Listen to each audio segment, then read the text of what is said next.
é cidadania?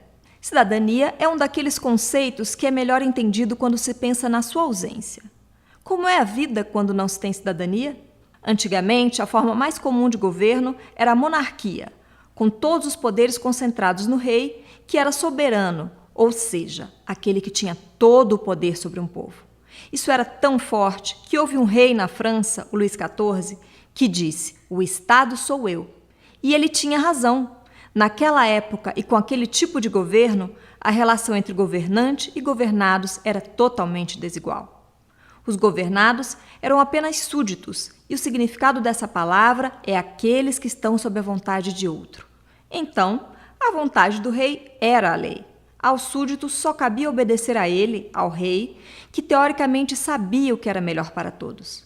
Essa situação só começaria a mudar com dois importantes momentos históricos já no finalzinho do século XVIII. A Revolução Americana, que resultou na Declaração da Independência dos Estados Unidos, e a Revolução Francesa.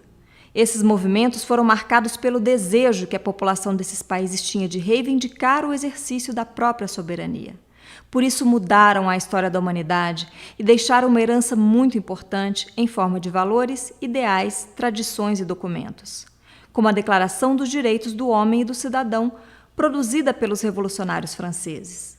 Nesse famoso documento são afirmados vários direitos das pessoas, direitos que não dependiam de quem estava no governo e dos quais nem a própria pessoa podia abrir mão, como o direito à vida, por exemplo, e por isso são chamados de inalienáveis. Não é à toa que a expressão cidadão aparece no título dessa Declaração de Direitos. Ser cidadão é bem diferente de ser súdito. O cidadão também vive debaixo de um governo, mas a sua obediência ao governante e às leis tem como contraponto o respeito aos seus direitos.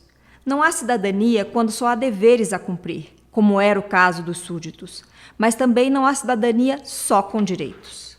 Por isso dizemos que a cidadania é uma construção coletiva, onde cada um deve cumprir seus deveres perante a comunidade e o Estado, além de contribuir para que todos possam cumprir os seus. Assim se constrói uma comunidade forte, uma comunidade política. E esses valores, quando incorporados à cultura de um povo, se tornam um patrimônio coletivo. Veja um bom exemplo disso. A nossa Constituição atual, aprovada em 1988, é chamada de Constituição Cidadã. Isso porque nosso país havia saído de um período em que vários direitos civis e sociais tinham sido restritos. As pessoas que elaboraram a Constituição, os constituintes, representando todo o povo brasileiro, acharam por bem recuperar esses direitos, acrescentar outros e deixar isso registrado em nossa lei maior.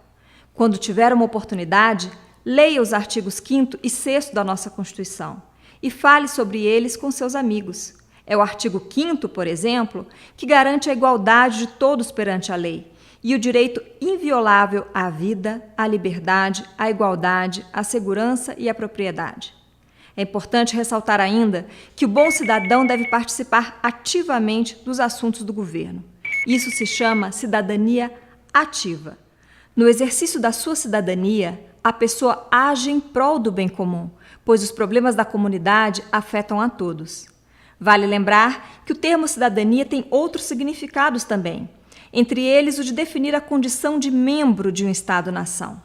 É o que se diz, por exemplo, quando alguém afirma que eu tenho cidadania brasileira. Mas nesse vídeo, como explicamos até aqui, estamos tratando da cidadania em sua dimensão política. Recapitulando então, cidadania é a posse ou exercício de um conjunto de direitos e deveres, de natureza civil, política e social, o exercício da soberania do indivíduo dentro de um Estado. Assim, o cidadão participa ativamente dos assuntos de sua comunidade e país. Guardou bem? Então até a próxima!